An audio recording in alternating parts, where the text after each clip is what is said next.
Hi there, this is my performance task week 4.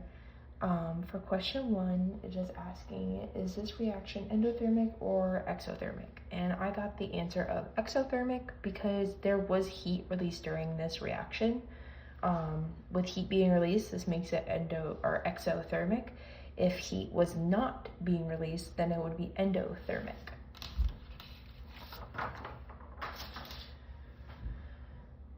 For question 2, calculate the fuel value in kg grams of protein. So we're going to start off with the amount of water, which was 250.0 grams times 41.85, which is the water's heat capacity. And then we're also going to times that by the final heat minus the beginning heat. So with this, we're going to do 250 times 41.85 times 5.8, and that equals 668 kg grams, making this the fuel value.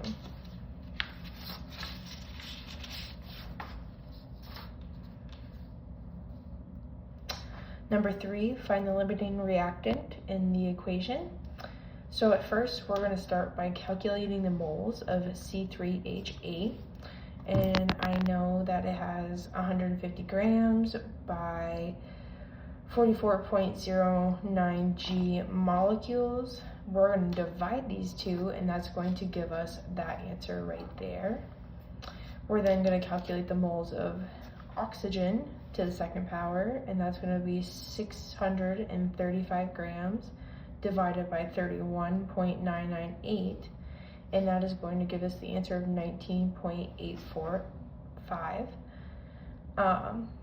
The limiting reactant would be C3H8, and this is because C3H8 has less molecules within than oxygen. Therefore, these molecules will be used before these ones will, so this would be the limiting reactant.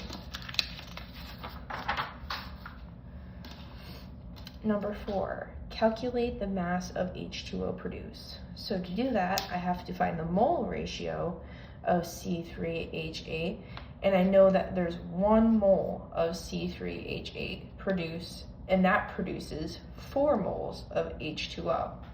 So we're going to take our previous answer from question 3 of our moles, and that's going to be 3.515 times 4, and that's going to give us 14.06. Then we're going to take the molar mass of H2O and times it by the moles of C3H. Therefore, we got 18.015 times 14.06, and that equals 253.29 grams.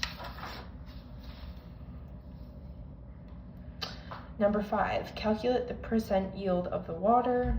This one is fairly simple. We're just going to take the actual yield and divide it by the theoretical yield, and then we're going to times that by 100%. So I know that the actual yield of the water recovered after this reaction was 245 grams. We're going to divide that by the theoretical yield of water, which is 270 grams, and times that by 100%, which gives us 90.74%. Number 6, calculate the amount of heat produced in this reaction. The first one, we're going to start off by multiplying the number of moles by the enthalpy of the propane. Just to note that the standard enthalpy of combustion for propane is 2220.4 kg. So this one's also fairly simple. All we have to do is take our moles from C3H8 and times that by the standard enthalpy of combustion for propane, and that will give us the answer of 7806.7 kg of heat produced.